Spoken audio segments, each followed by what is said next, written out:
if it moves, they're interested. If it moves a lot, they're really interested, right?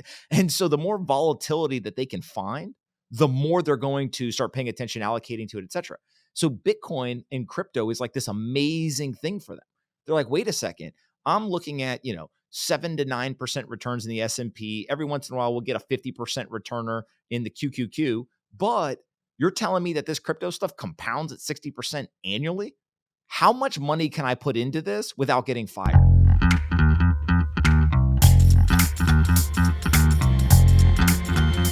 Hello, ladies.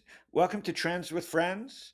I have a special guest today, an old friend of mine, Anthony Pompadopoulos, or as his mother calls him, Anthony Pompliano.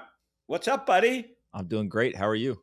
I mean, Welcome starting to off a Trends with podcast. Friends. Yeah, starting off a podcast with hello, ladies is really setting the tone.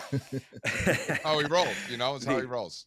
I don't know if you've met JC, but meet JC, the most coiffed man in finance. He's individually wraps each hair and gels it in the morning. And then the opposite, Phil Perlman, who has been saving his hair for 30 years and building the perfect wig that he will want on podcast 500 will wear. So meet Phil Perlman. He was the first employee at Stocktwits, Anthony, and runs a community way back, and now he has his own. You guys are going to hit it all. I think, have you met Phil? I think we might have met before, like a long time ago. Yeah, I think one time. Years ago. Listen, if I can grow up to be like any of the three of you, I'll be hitting real way above my weight. So let's here's what it looks like to grow up like me. That's what you get. Did you have to take your headphones off to show us your hair? Just to prove I had hair. That is real hair. I was at the Cellar last night, and it was a fucking killer night in New York. Where are you today, Anthony? New York City. Oh, all right. Well, awesome. You moved to Florida for a while. You went down to DeSantis land, and as a New Yorker, you miss New York, I guess, right? Yeah, I think Miami is an amazing place. I really enjoyed it.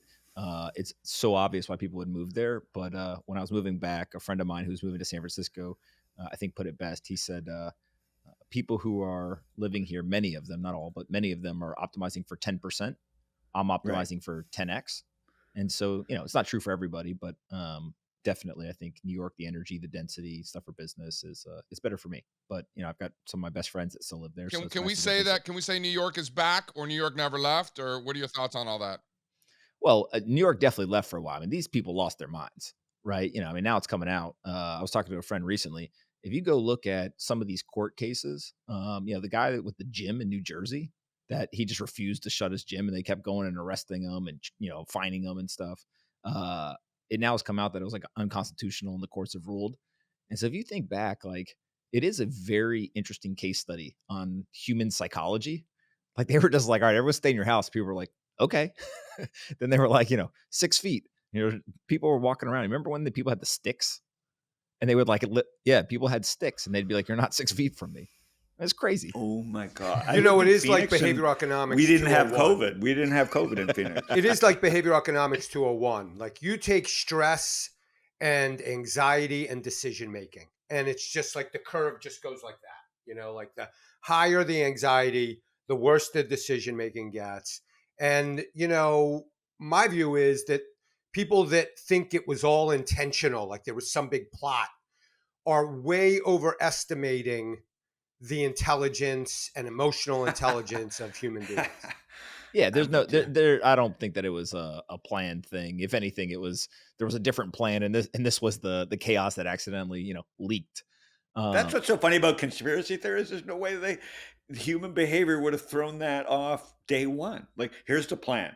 We're gonna make it seem like it's out of the even though it's the truth. We're gonna make it. It's gonna be out of the lab, and then by the time the fourth human hears it, the plan's over. Yeah, I also think it was a great lesson from like markets and investing, right? If you really go back and look at what the central bank and kind of the politicians did, they had the playbook perfected. They were ready for this, right? In the sense of 2008 was like the warm up. It was kind of they were playing like the JV game, and they figured out that they could print money and they could do all this stuff. And by the time COVID came, I mean, I don't know, was it 3 weeks, 4 weeks? We went from like, let's lock down to let's print trillions. And so you look at that and you're like, all right, I don't think we're going to get another global pandemic just based on probability, but whatever the next, kind of fear or crisis or whatever it happens, they're printing 10 trillion. Like they're just, the button just got bigger. And so here we go. So, the game maybe changed a little bit and now investors got to, pay attention. Great way to lead into this, Phil. Take it away. But anyways, Anthony, good to have you. I want to chat about the tie because I know you're a trendsetter, not a trend follower. I'm more of a trend follower, so I'm very interested in this. Phil just has been in that shirt for 4 days. JC takes his hair very seriously. If but you guys nothing could else, 'cause smell he me has- now. because he has 3 kids and this is as good as he can do. And me, even if he gave me $1 million, this is what I would look like. So that's the 4 amigos here. Guys, Anthony and I go way back through a couple deals. Anthony has a stomach for volatility and a brain for growth. He's a master at he's a master at the web. He's a master at community building. He's a master at well, his life is. Howard, if you're going to just hustler. rattle off nice things about me, I'll come on this podcast every day. That was incredibly Yeah. kind. Yeah, well, You you're should not. see what he Welcome says back, about you so behind the scenes, though. Yeah. So No, he just so we texts haven't me talked in those. a while. We haven't talked in a while. So, but Anthony and I have always had good experience together. We've talked about a bunch of deals together. Anthony and like Ellen, for me, no matter what you say about Anthony, once you meet his lovely wife, you go, she legitimizes him, right? Like no matter what you do, your wife's so great. Yeah. Polina, that She's the cleanup hitter. She cleans up. She Yeah. cleans up. She's a cleanup hitter for sure. Meaning, so anyways, good to see you, buddy. Nice to see you too.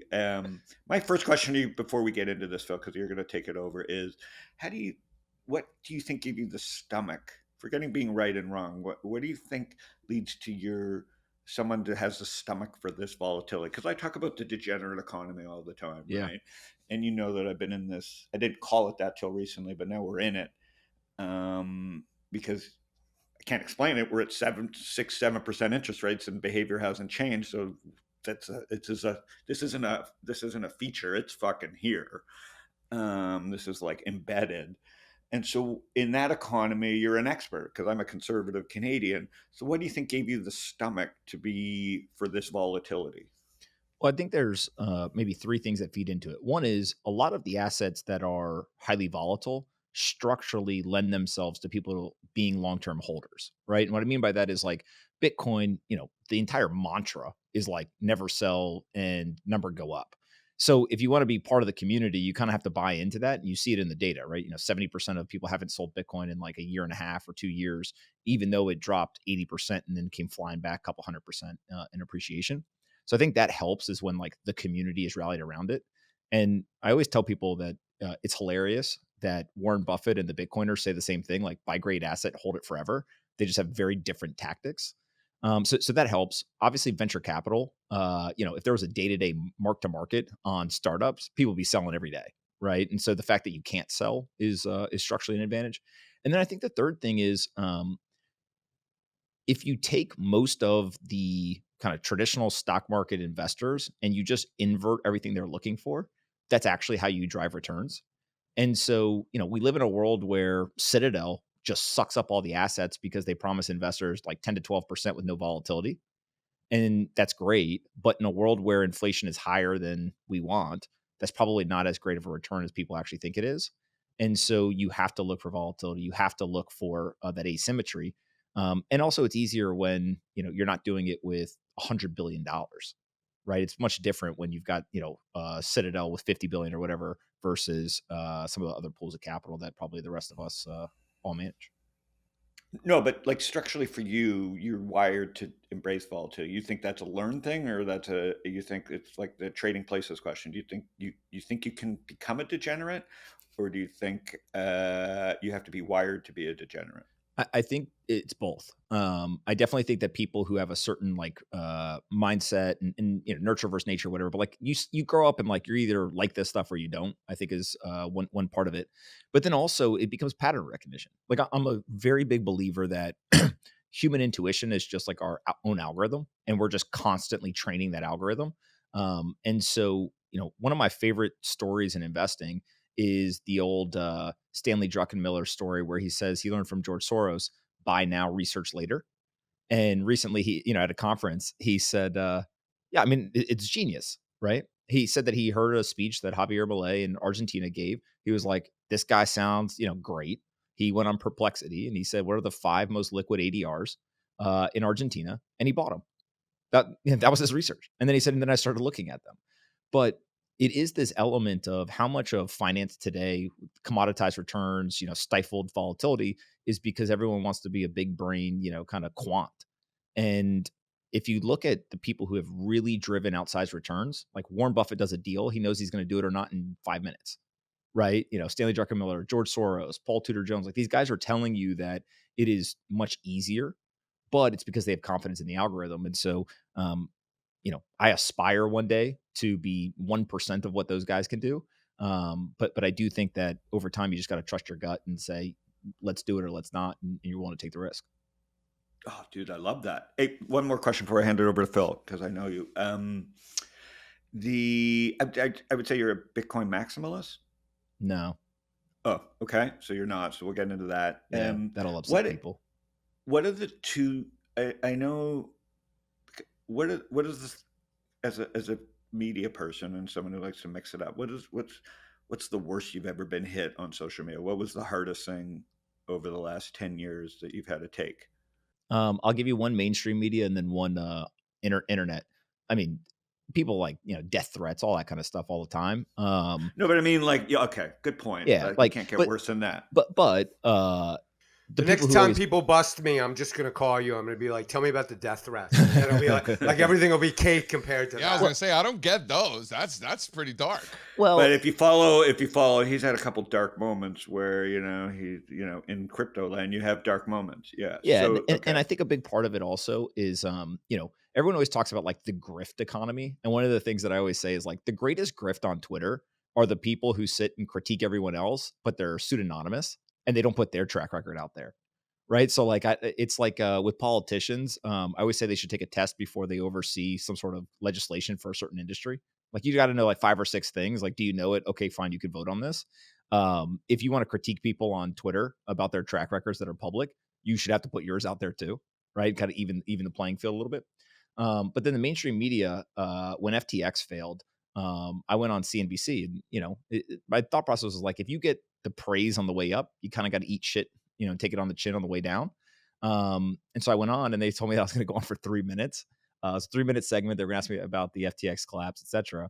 They left me out there for 22 minutes. And, we were just going at it. And at some point, your mind goes from like, hey, I'm on TV, I'm going to answer some questions to like, oh shit, I'm fighting here. And, like, I'm just going to say what I got to say. And so in hindsight, that makes great television. Like that's actually what we need more of is people who aren't just trying to like say talking points or whatever, like just like let people talk to each other and actually debate. And I think you get closer to the truth that way. So, it's all good, but when you're going through it, you're like, damn, I'm out here for a long time. I might fall asleep. We've been out here so long. I was once on for too long and I fell asleep a little bit and then in one of the boxes and then I swore and then they went to commercial. So they never have me back. So, Mr. Wonderful, sorry, I keep asking one more question. Mr. Wonderful, asshole, jerk, or complete nincompoop? Obviously he's not, but no, you're friendly with them. He's literally wonderful. So I'll tell a quick story that I think will spit take. Phil, give a spit take. that will highlight it. So maybe 2018, 2019, on television, they say, hey, can you come on either, I think it was either Christmas Day or the day after Christmas at like 7:00 in the morning, which basically means, hey, you're so stupid that we think you're actually going to, wake up early on a holiday and come and do this remotely. And I said, sure. And Kevin did as well. And so he calls me 5 minutes before we're supposed to be on. He goes, you ready to do this? I was like, yeah, sure. What do you want to talk about? He goes, whatever they want to talk about. I'm ready to go. And I was like, okay. We get on immediately. We start, bickering, not even talking. We're just like bickering over whatever it is. He's yelling and screaming about crypto and how stupid it is still. And in the middle of the segment, he texts me under the table and goes, this is great TV. Right. And I remember just being like, he is a master. He is there, putting on a great performance, and he's like, hitting all his points, whatever. And he's literally talking shit to me, texting me at the same time. I was like, I can never compete with you. That You is are. talent. That is talent. I was like, you are forever going to be the GOAT if you could do those two things at the same But time. did you ever hit him up and say what happened on the lake when you and your wife, hit a guy and killed the family? Or no, you didn't do that. You didn't come over the top there. Anyway, so Mr. Wonderful is wonderful, you say. All right, you know what? I'm going to leave it at that. Pearl Man. That's a great. It's a great away. point about that. It's a great point about the media, and that it's really shtick. You know what I mean? Like he gets it that you're presenting to the world. You want to be interesting. You want to have fun. People remember the time that they had and the interest, not necessarily who said what. I have one more question for you. Phil, real quick on that point. This is gonna, I think I know who your guys' audience is, so let's just poke them right away. Kevin O'Leary and Warren Buffett are the same person. They both understand how to entertain people. They both understand how to articulate their ideas. You may disagree in terms of their performance or what they invest in or their, tactics, the platforms, whatever. But like Warren Buffett is the original finance influencer. That guy's been using annual letters. He's been using interviews. I mean, he has a circus that he brings everyone to every year. Right? He's got a folksy shtick. Yeah. And look, again, the investing track record, anyone who ever critiques his investing track record, I just want to like hit him upside the head and be like, you're an idiot. Stop critiquing the investing track record. What I do think are fair critiques, though, is like the guy basically had 2 wives, right? I mean, he made some decisions that, probably today, if social media and he was growing up and he was younger and stuff, he probably would be critiqued for. And so nobody's perfect, right? And so like we live in this world where everyone wants the person they see on the internet is perfect. Like nobody's perfect. And I do think that people who have amassed a lot of assets and been successful, Warren Buffett, Kevin O'Leary, Bill Ackman, and, name your next person who uses these different tools. They understand how to entertain. Yeah. I mean, Howard is the king of this. All right. He's a bore in real life too.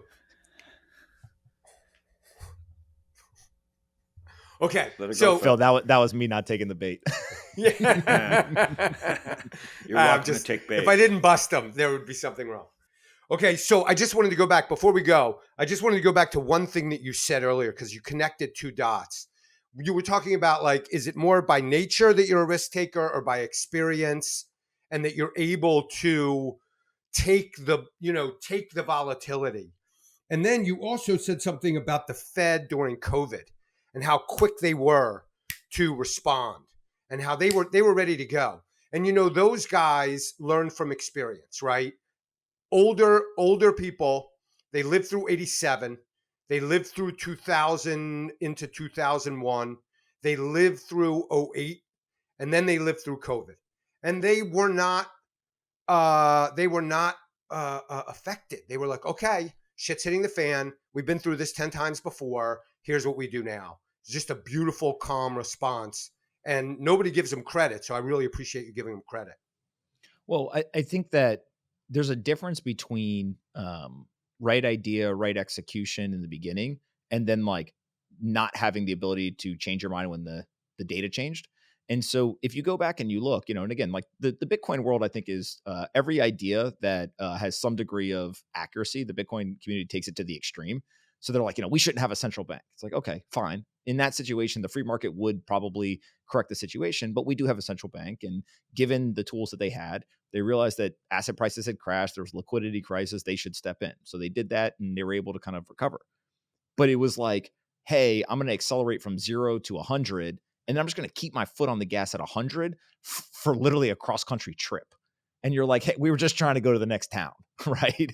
And so, we also, I think part of this, like the Fed has to do press conferences. The Fed has to tell you what they're doing next. We don't want to say one thing and do something else is hilarious to me because they were telling the market they were going to keep interest rates at 0%. The banks go load up on, all this treasuries and debt and all this stuff. And then they just jack rates up to over 5%. And the banks basically are underwater. And we're like, listen, I don't want to ever hear that you guys don't want to do something other than what you said, because the entire COVID experience was basically that. Right. And so it's just this game of everything is becoming performative. And if we actually had central bank or, even investors that said, hey, look, I'm going to focus on performance. I'm going to focus on simply trying to, get to the truth or figure out the details. You ask yourself, like, how much of what happens on a day-to-day basis wouldn't be happening? I don't know what the answer is, but like, there's definitely a big percentage of, the Fed's decisions are being driven by image more than what the facts are. And so that's probably not a good place for us to be. Okay, so serious question: Are ties back? Ties 100% are coming back. Here's my theory. I wear a suit and tie every single day of the office now. It used to be cool to when Wall Street culture and kind of finance and stuff like that and business was more East Coast focused. The counter was everyone would go wear T-shirts and the tech founder, and they became the celebrities. The Social Network got published, etc. I think that we have become and are increasingly becoming a very unserious economy and society. And in my experience, moving forward, the professionals, the people who take things seriously, that show up to the office, that do all this stuff, are going to stand out and have an advantage. And so, we have people who come into the office every day. I can't ask them to do certain things unless I'm willing to do it myself. And so I wear a suit and tie. Nobody else wears the tie, but I say to people, hey, come here, take your job seriously, work hard, and then Where's your office in the city, Anthony? in Midtown. I don't want to give the address because every time I've given the address of our offices, people start showing up and asking for shit. So And we'll stick with Midtown. That's are enough. Are you really slim right now, or is that tie from 20 years ago?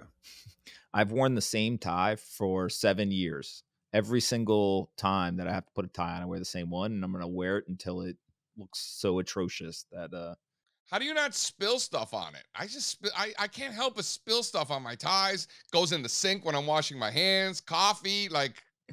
well, the first, don't wash your hands. Like, that's one way to avoid it. So you just walk around not washing your hands. That's good. That's good. So Phil, take it away. Haven't seen anybody wearing a tie in forever. And then yesterday, I'm having lunch with JC in the Village, and I think I put a photo in the doc. I'm with you, Anthony. I was rocking the tie. You had a tie on, He right? shows up with a tie on. He had 2 different ties in the same day. Like, that's in the same day.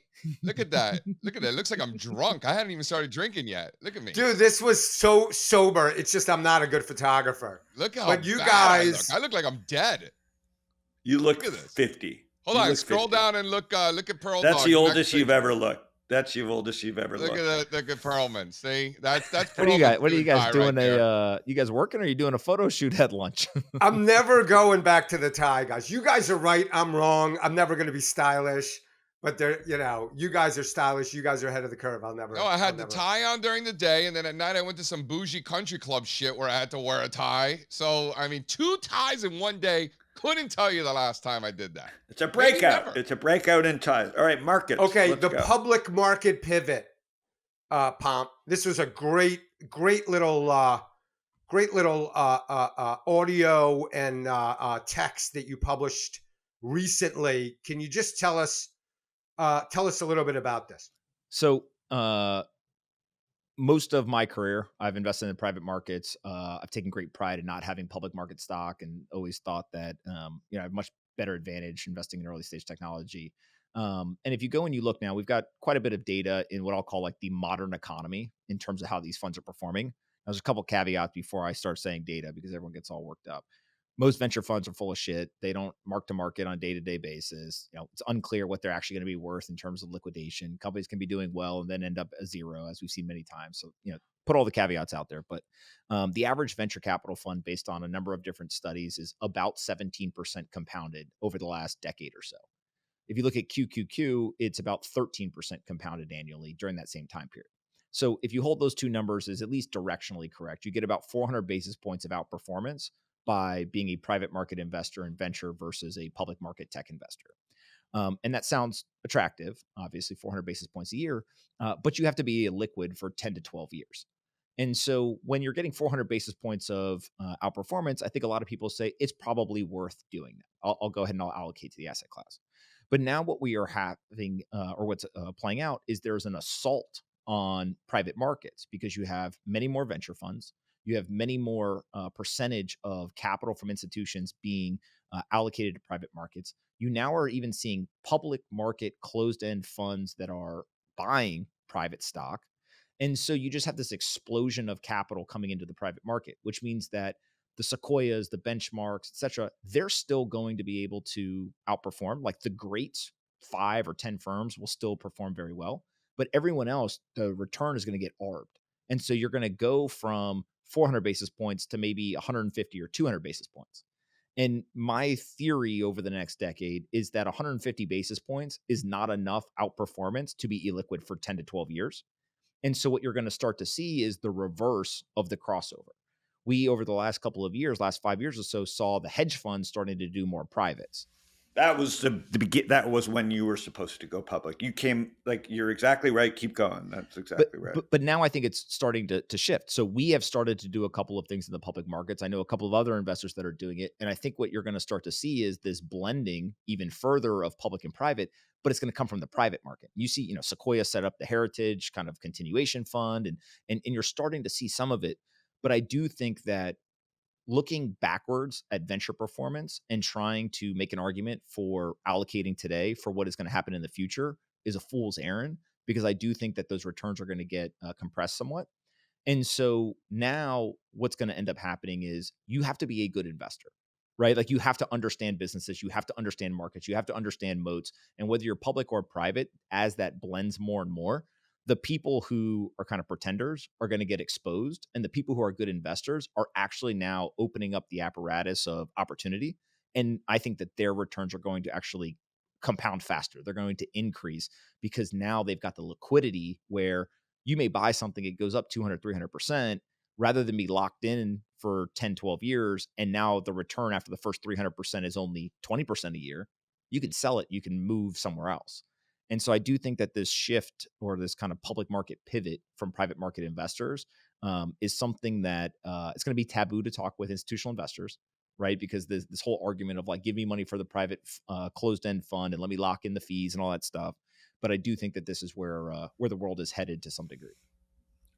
100% agree. I made this, we talk about this, or at least I talk about it in my newsletter. Phil, if I could chime in.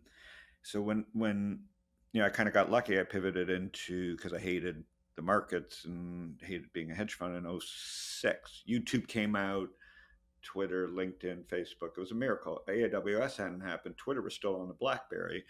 And I mean, it was a perfect storm, right? Because 506, it was like the world made no sense to me in public markets, because I thought there was going to be, I didn't know how to trade mortgages and whatever. I was like, every idiot was buying homes and the market was still going up. And I'm like, there was something off to me there. So I started, myself out of the market. Markets didn't make sense to me. So I luckily pivoted into private investing and started a company, and Web 2 hit. And I think I talk about this all the time. I just got a little bit lucky that Web 2 and ZERP was a phenomenon that'll never happen again, right? I got into it just before even AWS happened in the iPhone, meaning like that is just an era that is irrepeatable, meaning everybody was chasing public markets, right? And it still went on for a few years. And so there was no capital going to these incredible opportunities on the heels of YouTube, Facebook, LinkedIn, Twitter launching, AWS, iPhone. But everybody was so into that real estate craze, you could go invest in these Web 2 companies at $1 million valuation or $2 million valuation, right?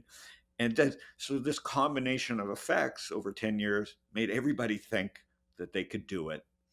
And now you have the opposite happening. Obviously, with rates going up, macro becomes important.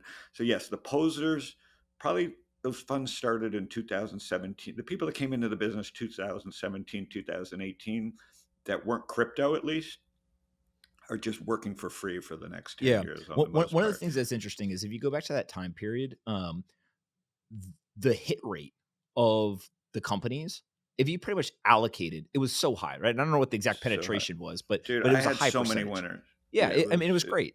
Now where that shifted is like that's crypto today. If you pretty much buy a coin, that is going to come out into the market at some low price, you're likely to be able to make money, right? And again, that doesn't mean that the asset is actually worth anything. It doesn't mean that there's going to be sustainability. Like, all of the critiques there's a hint of truth in all of them. But from an investor seat, like if you buy something that's worth $10 million and ends up being a coin, it's going to go higher, most likely, right? And the hit rate is so high. That's going to go away over time. And so I think that most people have also tied their identity to a certain type of investing. Like if you build your entire firm and identity around only doing one thing, that's going to be a liability in the future.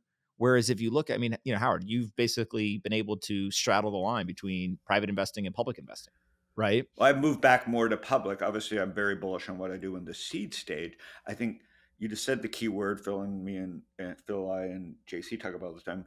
It's a perfect time to be an investor, meaning take what you've learned the last 20 years. My beef is not so much with Mr. Wonderful, it is with the people that made money during ZERP who are we traded one Kramer, Jim Cramer, for 100,000 Jim Cramers, right? The private market boom bubble bust created not just posers, but gave us 1,000 more false prophets that are confusing ZERP and Web 2 and technology for them being smart. And those are the people that are being taken to the train wash. We're all going to have losers, but those are the people that really believe their own shit versus understanding and learning what investing is. So I think what I've been saying is, and why we started this show, Trends with Friends, it's not about personality, it's about truly the art of investing.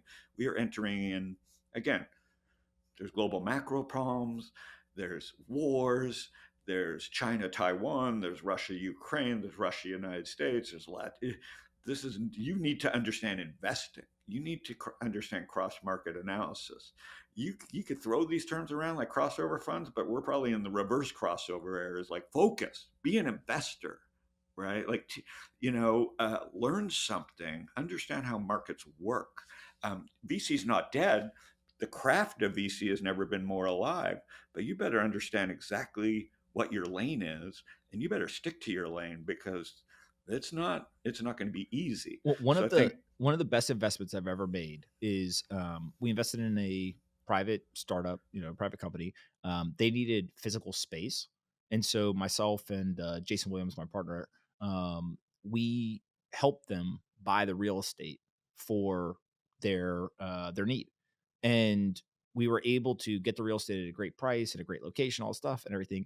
And you look at it, it's like we got paid way more than real estate return, even though we were taking real estate risk, because the way we were able to structure the deal, we had a tenant that was going to go in, like all these different components.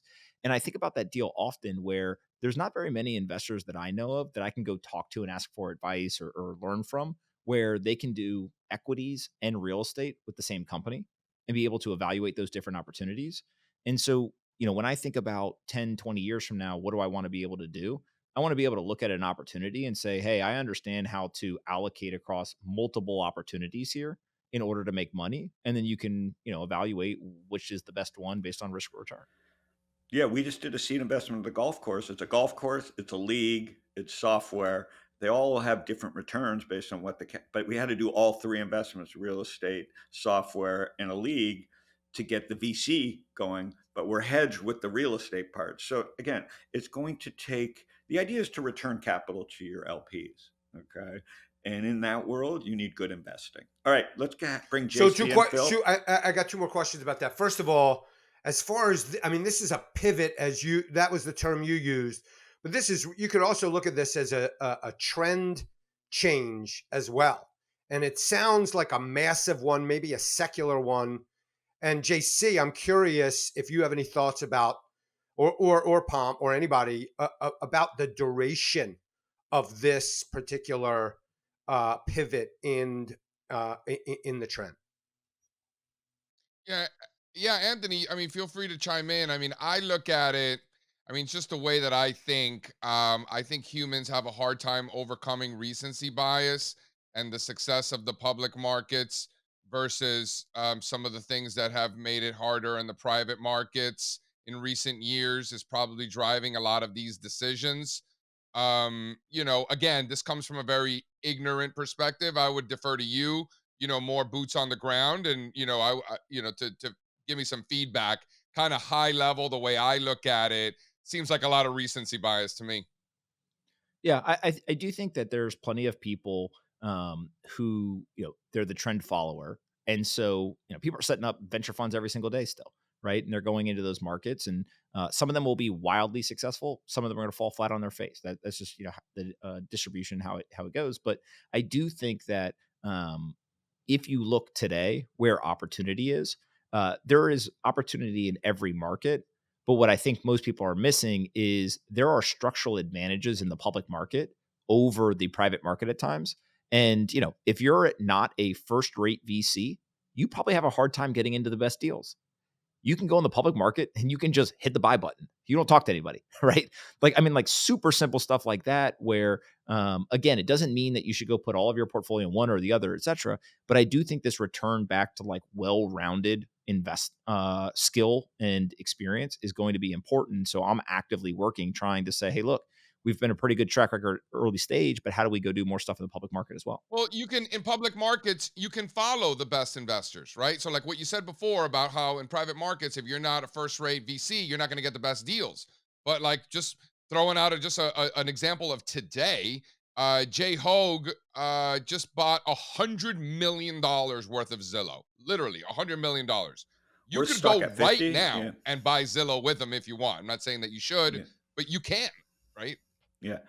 No, these are all my favorite points again about why we started this. We need to be mentored in a Zoom. We have enough experts out there. We've got a record number of false prophets, right? In the CNBC pre Web 2, we had one false prophet and his band of Marys and whatever, Jim Cramer. My beef then and why I started Wall Strip and Stocktwits was like I was sick of one false prophet. What I didn't realize, we'd have a million false prophets.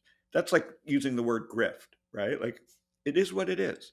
Now that isn't going to save you, right? Who you follow has never mattered more, but that's still not enough. You can do it in the public markets easier than you can do in the private market.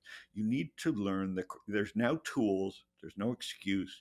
You can get mentorship for free. You can pay for it. You got to wear the suit. You got to wear the Lulu. You got to wear the shorts. You got to play golf. You got to do things that went completely out of style, because you know what? They weren't out of style. People just got lazy and ZERP happened and tech happened. But you better be a good investor, or you better find really stupid LPs to truly make it over the next 10 years. And that's just the fact. Doesn't mean people that are stupid won't make money, because that's just the degenerate economy, right? And you got crypto, you got penny stocks, you got meme coins. This is great. And grift's not going away. It's kind of like the US dollar. It doesn't, it's not, US dollar's got cocaine all over it and weapons all over it. So like get used to it. Like the grift is never leaving. So it's up to you to learn how to invest. It's up to people to learn how to invest. I also think that, talk about trends, like the rise of certain words. Like you go look at, the New York Times, or certain words that explode in usage during certain periods, whatever. In finance, like the term grift now is like, everyone wants to talk about it, et cetera. But you could make an argument that Warren Buffett has a grift, which is basically sell unhealthy things to Americans, right? Coca-Cola, you just go seize candy, you just go down this whole thing, right? And again, I'm not claiming that, but I'm saying you could make an argument. And so it always cracks me up that, put aside for a second the like super nefarious people who are like breaking the law or stealing from people, or like, doing obviously illegal things. What I think really is happening is social media has simply put a magnifying glass on what's been going on in finance for decades. And so now all of a sudden people are showing up and they're like, oh, look at this, look at this, look at this. And you're like, I could show you a mirror of what was happening in the 80s, 90s, and early 2000s of the same stuff. Just social media wasn't there. So like, did you think that the guy on Wall Street in the 1990s who was walking around with a bunch of rented stuff isn't the same guy who's on, social media now with the rented Lamborghini? It's the same Yeah. thing. This is what I was saying. I used to, before the internet, I used to hate Goldman Sachs. It was so obvious. It was easy to say they're pillaging us. And then Web 2 comes out and I go, they're finally going to get their comeuppance. But you know what? That wasn't going to help the word and they did. Apple, they met their match. Apple. And guess what they had to do? Bail to pull themselves out of the Apple. That was peak Goldman Sachs being bad Goldman Sachs. They're now going to get back to what they're good at. Because you know what? While they were chasing tech, they forgot about their core business, which are pretty fucking good business, selling gold to Chinese people and then buying it back from them and for 5 rips. You know what I mean? Instead of, being an investor in Plaid and making 0.0000001%, or being Apple's bitch and getting 0.00001%. So it's funny. Everybody chased, even the best chased around their lanes. And now everybody's getting back to what they fucking do. And if you take your eye off the ball, like with Elon Musk, he's now mad at Apple because he was really excited that Apple was going to blow their brains out in the car business. But he didn't expect Apple to give up the car business and just pull an end around on OpenAI. So now he's like, oh my God, like everybody thinks they're the best. And you got to be on your toes 24/7 and be a good investor. That's what the world we're in right now, which is a fun place to be. So we fall behind every single program, and we're Yeah, way more yeah. behind than we've ever been before. But it's been a great discussion, so I Jay- let it go. All right, But let's go, Phil. before we move on, now I have one more question for Pomp. That's how far behind we are, but I have to ask it because it might just be my favorite little bullet point in the program. Okay, so recently you had a tweet about Franklin Templeton, altcoins, and what investors really want. I freaking love this. And you said as a part of that, investors on Wall Street are no different than the crypto degenerates. Could you just talk a little bit about what's going on there and what you're seeing there and the implications for Wall Street and sort of this blending? We saw the ETFs, but sort of this integration of crypto into the public marketification of crypto. Yeah. Just so we're clear, that's one of those tweets where you type it up, you look at it like, oh, this one's gonna get them going, and then you hit send. Dude, you're right. It was good. Yeah, It was good. yeah, Shit. and you can admire your work every once in a while. But I think that so let me take the crypto kind of viewpoint. They literally think Wall Street is stupid. They're like, we bought Bitcoin before everybody else. Look how smart we are. Whatever. You get credit for buying early, but if you bought early with $10, $100, $1,000, $100,000, even $1 million. Larry Fink literally pressed a button and he made more money than you when the ETF went live in the first 10 minutes, right? It's just a different size of capital pool. It's a different kind of business that they're playing. So the bigger your capital pool, the more you can afford to wait. And you don't have to be early. You just got to be right. And so that's, it's a different game that people are playing. Now, if you don't have the big capital pool, you better be early because that's your edge, right? Is being willing to take a risk before everybody else.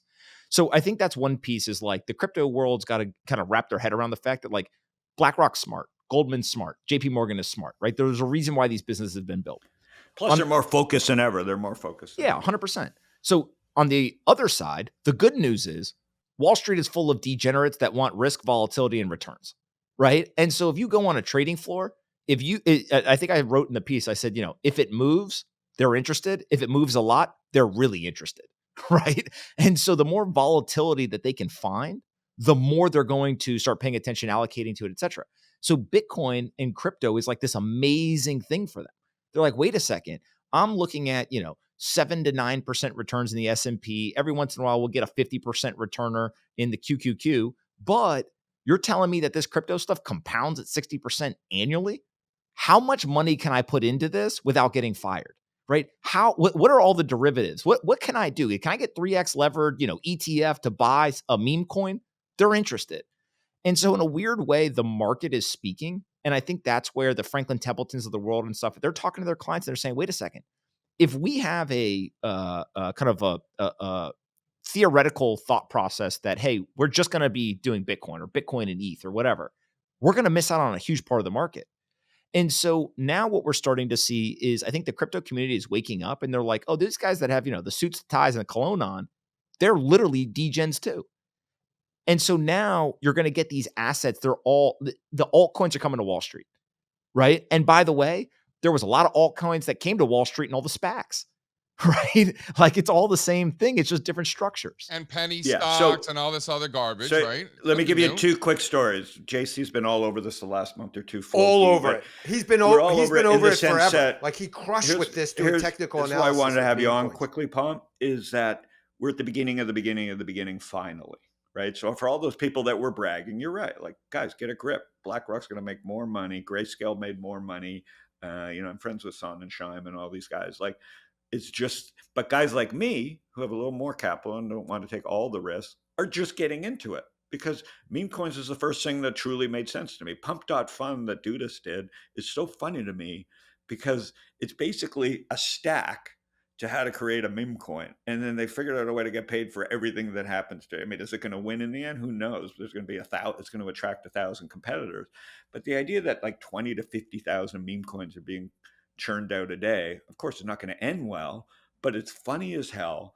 And there's enough non-grifters that will come into this space that great things will get built because the grift is so easy. You might as well do something real. So I'm like guys like me who are not interested in the grift. It may happen, but it's not my goal, right? Like my goal is to just make sure we do this right. There's now finally tools and knowledge that allows me, if I want to use this properly, loyalty, rewards, benefits, and wallets, it's finally to the point where we're at the beginning of the beginning of the beginning. But it doesn't mean you have to go there. You can also go centralized. Twitch is a very centralized reward system and it works, So there's something for everybody. There's something for everybody, right? Let me expand on this point for a second, because I think that one of the ahas I had in the last 6 months is going to smack people in the face coming up shortly, right? Mine came in the last 3-4 weeks. Yeah. So when you buy an ADR, right? Let's say that you're, especially a ADR for a company based in China. China has said we are not going to honor the actual equity ownership of it. Now, most other countries say that they will honor it. But when you buy an ADR, you're not actually buying the company, you're buying exposure to the company. And so if you think today, when a stock has something that occurs, you basically can buy the stock. And that gives you the right to equity, cash flow, assets, et cetera. But now what's happened in the crypto world is they're creating coins with the same names as the stocks.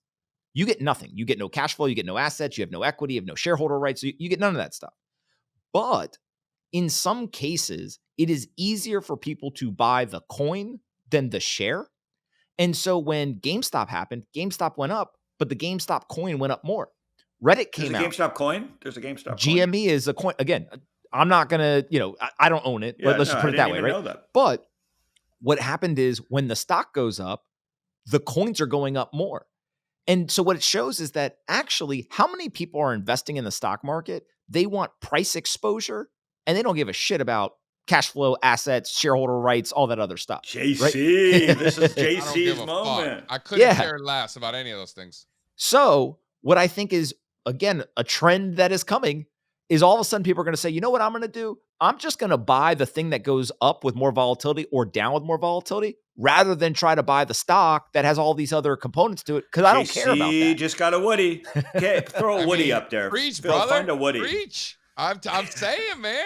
I mean, it's the reason is because it's a supply and demand equation. Boing. Is there more Boing. demand for this particular asset than there is supply at these prices? Yes or no? And all things being equal, line go up in that case. So when moon now, right? Like that's what it's all about. I mean, and these meme coins, again, I am not here to say that you should buy a coin over a stock, right? And Warren Buffett is literally like hitting his head against the wall. It depends on the stock though. But here's what I will say is in many cases, the coins have a better market structure than the stock in the sense that the coins come out with 100 million coins. They put them out in the market.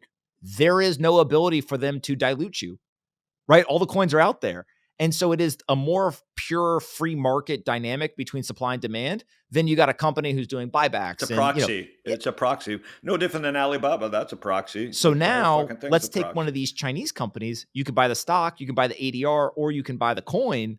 And so actually what's happening is you're getting more optionality of how to express a view in the market.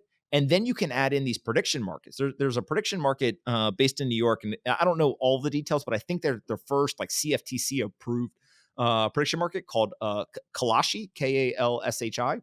And I was on there looking. One of the things that people do in earnings reports is, Tesla's going to do an earnings report and an investor will take the position and say, I think they're going to beat on car deliveries. So I'm going to go long. But 5 minutes before the earnings report, Elon tweets something stupid and the stock goes down. So you were right in your thesis, but you were wrong in the outcome. What these prediction markets are starting to introduce is these event-based opportunities where you can simply isolate just betting on, do they beat on deliveries or not? And so, so all of a sudden you're starting again to expand out. How are the different ways that I can get exposure to this opportunity or this thought that I have? And I think optionality is good for the market. The more options available, the more investors are going to participate, the more liquidity you're going to get, and the better the market will do in finding what works and what doesn't. They're But prop that's a bets. They're real prop crazy. bets But for but public that markets, aren't they? yeah, but that's why we're at the beginning of the beginning of the beginning. It's not just about meme coins. It's about the on ramps are built. People want to play the game. The ultimate game is betting against everybody in the world using your head and your will and your risk profile and how you were born and your DNA and your friend group and all this and your gut and your risk tolerance. And the ultimate use case for meme coins comes back to what I think it is. It's like trust and grift and the real like dollars, money. The true game is a battle of wits. You bested my man of, what is what's that movie? The little guys just rip. Anyways, the sword movie, Princess Bride. Princess Bride. Okay, All right, so we got let to talk about JC Apple. wrap it up with the markets. We got to talk about Apple. JC, why don't you walk us JC, through some of these charts? I mean, we just have to talk about it. I mean, this guy's been underperforming for a while now. Former greatest stock of all time, former leader of the Magnificent Seven and really everything. Maybe the greatest stock of all time. People are leaving it for dead. All of a sudden now it's had its best 2 or 3 day. It's up again today. We're taping on Thursday. It's up 3 days in a row. It's having its best 2 or 3 day move, except for the COVID bottom in the last 15 or 20 years. Jason. Yeah, I mean, it's back to number one. It's the largest company in the world, 3.3 trillion. Let's talk about how there are now 3 companies in the United States worth more than $3 trillion. Like, that's a lot. So all of them closing new all-time highs yesterday. You could scroll down and you could see Apple, sort of new relative strength. We are now approaching the 2-year anniversary of this bull market. It's going to be Sunday, June the 16th. Makes it 2 years since the end of the last bear market. One thing that's been missing since last summer has been Apple's outperformance. We just haven't seen it. It's actually been the exact opposite. And now we're getting going again. So if this is in fact a bull market, technology is in fact a leader, which it almost always is in bull markets over the last 100 years, then Apple's not going to complete this massive top and start to collapse. Quite the opposite. Looks like the new leg higher got going. And again, it's not just Apple. You're seeing it across technology. My bigger question is whether you could throw up that Tesla chart. My bigger question is whether consumer discretionary is going to take over. Consumer discretionary has been a massive underperformer. In fact, consumer discretionary on a cap weighted basis came into this week down for the year in a bull market. One of the more offensive sectors, that is consumer discretionary, down for the year coming in for the week. So you're looking at Amazon still below those overhead resistance from several years back. Looks a lot like Bitcoin and Ethereum and Binance and Solana, still stuck below the prior cycle's highs. That's Amazon. But how about Tesla? Tesla down 60%. My man Elon Musk just made $50 billion yesterday. Big shout out to Elon Musk. Nice check there. He just paid for Twitter. Right, nice trade. So this thing's down 60% after a move that created more market cap and value for investors than any company in history. Maybe Nvidia's done it more recently, but that 2019 to 2021 run, Tesla went from $30 billion to $1.3 trillion. I'll say that again. In 2 years, Tesla went from $30 billion in market cap to $1.3 trillion. Nobody has ever done anything near that ever. The fact that he only got $50 billion out of that is criminal. Should have been paid a lot more. A CEO's job is to increase shareholder value. Nobody has been able to do that better than Elon Musk in the history of the market. So you got a 60% pullback in this particular company. Well deserved, I might add, after the increase that had. Who's stepping in here down in the 160s, 170s? I think there's great opportunity here for sure. We were selling puts yesterday, for example, not knowing this Elon thing just looked like a good situation. Can I ask a question? Shoot. JC, Did you see the chart that the top 5 stocks in the S&P are the highest concentration as a percentage? It's like 24% of the whole S&P 500 in history. Is that a good thing or a bad thing? I don't think it's either. You know, your best players are scoring a lot of your points, right? That's not a bad thing or a good thing, right? Like if LeBron's dropping 35, 40 points, right? Like that sounds right, right? So I don't think that's a problem per se. If it was only those stocks that were going up and nothing else is, that's where the problem is, right? So I think that it comes down to investors actually taking the time to look. Like last year, remember the grift of last year was that it was only 7 stocks? Like the only people who said that were either lying to you or they actually didn't even take the time to look, right? Because it was definitely not 7 stocks. It was a hell of a lot more than 7 stocks. So to answer your question, if it was only that those stocks that were going up and all the other ones were not, and a lot of the other ones were making new lows, that would be a big problem. Another thing that I would add is, and you guys can speak more to this than me, but my understanding is that these companies are a whole bunch of companies. Like, isn't like AWS like an S&P 100 company in and of itself? How many things Yeah. has Apple got going on? How They're many things does planets. Google have Those going things on? Are you are, kidding me? So this yeah. day and age, is it really comparable to other periods where these companies are so massive that they're actually a conglomerate of a bunch of companies, right? You feel me? Microsoft. Yeah, and Pomp. Let me just add one thing to JC says, because I've been around a few cycles. In '99, 2000, it was Cisco, right? And it was like the biggest company in the world. Well, the biggest company in the world then meant a little different than having 5 big companies, because the biggest company in the world was selling stuff that no one could pay for at the slightest hiccup, right? So what brought Cisco down a lot was not just the bubble ending, was the fact that when the bubble ended, their customers went broke, and so all those orders weren't orders. So in this bubble, a little bit different, or this boom, in that everybody that's bidding for NVIDIA's chips can pay in cash. So it's harder to predict when it'll end because NVIDIA is going to get paid, right? Can they grow as much? I don't know. But NVIDIA is not going to have a blow up where like Apple, Google renege.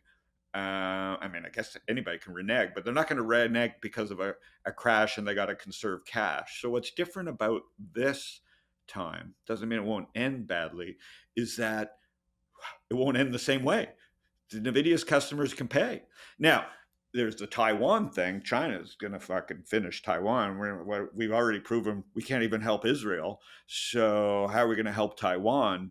So I don't think people, but that's over my pay grade. So those are things that are over my pay grade. I think what you should do is enjoy your gains and not think you're smart, and always be looking to say, wait a minute, is there something going on beneath the surface that maybe I should do? That's what we do here on the show, is like, enjoy it. It's working.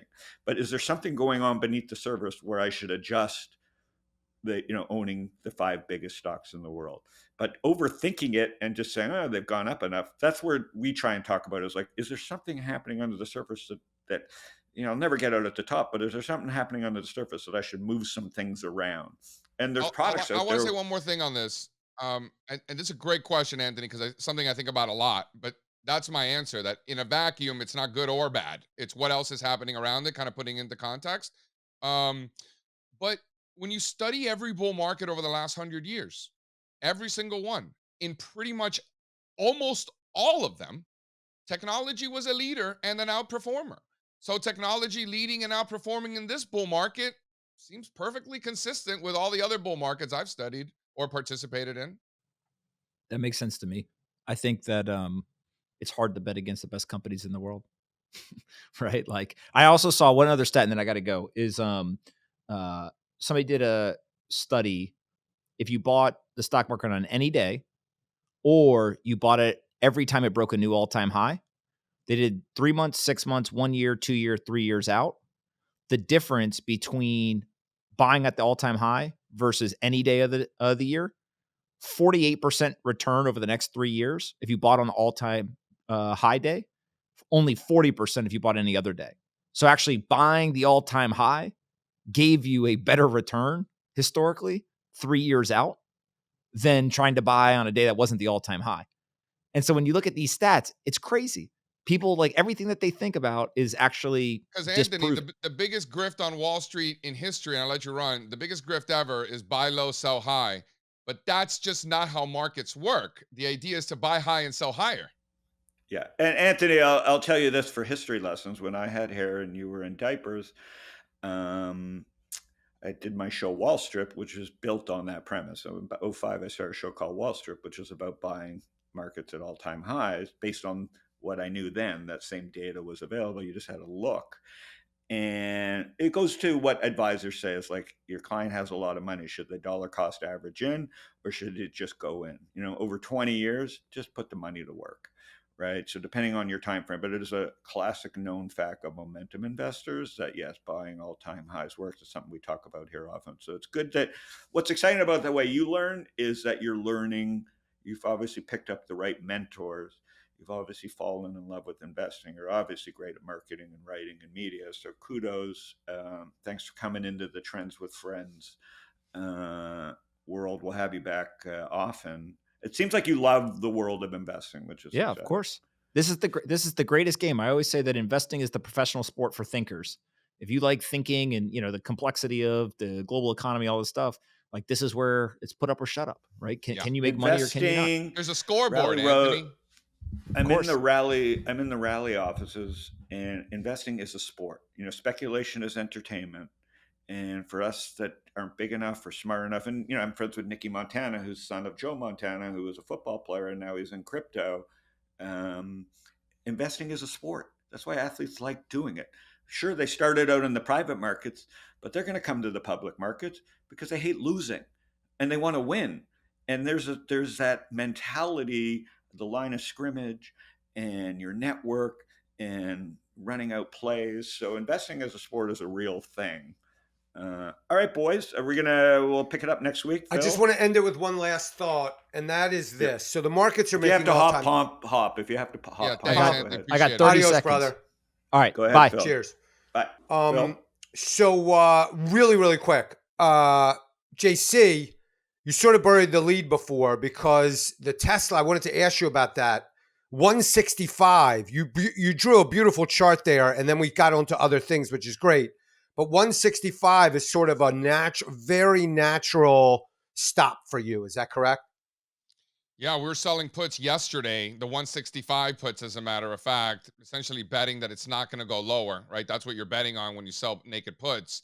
Um, Was there a lot of premium for that? yeah, because the stock's gotten clobbered, and there's just a little bit extra juice in Tesla in and of itself. The bigger question, because we ask ourselves, sometimes we run into situations where selling puts makes sense, but then it's a Bitcoin miner. Do you really want to sell naked puts in a Bitcoin miner? Probably not. So the big question for us yesterday was, do we put Tesla in the category of we can't be short naked puts in this particular name for a variety of different reasons? And our conclusion was no. That Tesla is in fact a company that we can sell naked puts in. Is there a little elevated um, risk in something like that? Absolutely, but that's why you're getting paid more for it. In when the VIX is at 12, you're not getting paid much to be selling puts, but you were in Tesla, so we took it. Sold the 165 puts. We always like to go 45, 60 days out because that's when the premiums really deteriorate the fastest. But from the upside, I mean, listen, if this is in fact a bull market and you get that rotation into consumer discretionary, which I don't know if it happens or not, but it's certainly possible and certainly within the realm of possibilities, you're looking at Tesla tripling from here. Double or triple from here is not out of the question at all. Again, that's not what I've bet on. I've actually bet that it's just going to stop going down. That was the bet that we made. So I don't have a directional long position. I probably will, maybe before the day is out. But I think that there's potentially a lot of upside in this name. Hey, Beautiful. a couple more things if we have time. If you have to hop, JC, I wanted to pull up a couple ideas and shout out to Stocktwits has a new. Love you guys. Love you, bud. Phil, Stocktwits has a new email that I've always wanted to got the team to build called Chart Art, which is taking the best ideas that CMTs and chart artists do on Stocktwits, right, and pattern recognition. And I love it. It's 6 to 10 quick ideas a day. No, very simple email, free. You can go to Stocktwits and sign up. But I've been following this one. It's kind of an Amazon of Korea. Yes, this is CPNG, right? And the thing I love about it. Go ahead. So anyways, this is an idea that I'm in. small. I mean, I just don't do stocks that much, but just to keep my brain working. These are the type of setups that I like. It feels like I know where I can stop out on this. It fills that gap back down. Um, and I know where to add some more here if it breaks out. It's a real business. It's in a free market democratic economy, and it's been beaten up. Everybody that wanted out of this has gotten out, and it just has one of those patterns that I like. So again, that's what the beauty of Stocktwits is. Even if you don't want to go mess around in the stream, we're pulling out the best ideas and emails now, getting something for everybody. And then, Phil, I want to talk about Apple quickly, just to give people, because I did promise to talk about Apple. So we had Michael Parekh on like 4 months ago, February, when we were like, all the technical guys. Michael from people can go look it up in February, and he's our man on AI and chips. And remember, we were saying like, what's Apple going to do in AI? And Michael had been writing about that. Of course, they're going to get into AI. They're just not going to do it themselves. And he was given the bull case of what was going to happen at the WDC, or whatever they call it, WWDC, and he was right. And Apple dropped a blockbuster. I don't need to comment on. You can go read Om Malik. You can go read Michael Parekh. Go read the people that live with this product and understand chips and everything. But in summary, go read Om. Go read Ben Thompson at Stratechery, or Stratechery, what you want to call it. These are people you get for free and or pay a very small amount for. But I think there's a lot of fake smart people, or the short take is, sell the news. Okay, right? Like, you were supposed to buy Apple knowing they were going to do this. Well, I call bullshit on that, right? That's why the stock's going up, right? This wasn't a sell the news. No one believed the news. Then everybody believed it wasn't going to be good for Apple. And when people finally do the work, they're going to realize, just like Apple got the best of Goldman, don't go count that Apple won't get the best of a lot of other people. If you get the best of Goldman, I think you can get the best of Sam Altman and Elon Musk. So, Apple got in a lot of people's heads. Here's a couple things that Apple did that maybe none of their competitors accounted for. And again, I don't know this. I'm only speculating based on price action, but maybe Elon Musk is pissed that Apple got out of the car business. Maybe he was betting on them coming after him and blowing billions and tens and hundreds of billions of dollars building the Apple car. And Apple woke up one day and just said, cut my losses. As bad as it looked for him, cut my losses, and threw everything, just like Meta did with whatever. They were in that Meta world and then went into the AI world. And Apple might have just said, you know what? We're going to cut our losses in cars and go into AI. And guess what they did? They pulled the end around. And now Elon's mad because Apple's not going to be wasting time on cars, because that's not even Tesla's probably best business long term. And now has figured out how to like refocus on what matters, which is the phone, selling more phones, making phones upgradable because they need better AI. So, anyways, Elon's mad. I think a lot has changed. Doesn't mean Elon's not going to win. He just got $50 billion to pay for Twitter, so he's rich. But Elon's got a new problem. Apple doesn't care about cars. Apple cares about their camera and their phone. So it's really that kind of world right now where like everybody's got to be at the top of their game. And you know who's not at the top of their game right now? The people that have strong opinions about planets, because Apple's its own macro puzzle, right? It's like a planet that has its own rates, that has its own cash, that has its own, secrets, and has a full stack. So being able to, one person thinking they can analyze Apple is absolutely a false prophet. So really interesting week. But go read Ben Thompson. Go read the other guy I really love. Everybody is Jeff Brown from Brown Ridge Research. He's just an incredible text, free. I link it on my blog all the time. But Brown Ridge, he has some great Apple. He's just been right for a long time about the big tech and all the products behind it. So better to read them and us focus on price action. But based on what I'm reading about Apple's strategy and the price action, very hard to be bearish. Very hard to be bearish. So kudos to Apple for just getting it right again. So I just want to end the episode on a really feel good note. And so, like, the world feels like it's in turmoil right now, and yet we're making all-time highs. And I just want to give a shout out to all of the boring investors out there. I mean, we get deep in the weeds on this program. You know, we make fun of each other, but it's very smart, and we go there. But I just want to give a huge shout out to all of the buy and hold investors and all of the dollar cost averagers out there. Because if if you go back to October, right, late October and October 23, and it was like, oh, here we go again. We had a down 22, the market rallied, and now we're back in the continuation of this bear. And in October of 23, there was so much anxiety, people freaking out. And now here we are again at new all-time highs with the right stocks breaking out. Apple, one of the greatest stocks of all time, breaking out to an all-time high. Nvidia doing what it's doing with customers who are able to pay. And if you take a look at the S&P 500, we have this chart at 100-year chart or whatever JC made of the S&P 500 over a long period of time. It's like what Martin Luther King said about the long arc of history, right? Over a long period of time, this thing goes up and to the right. And, that's a logarithmic chart.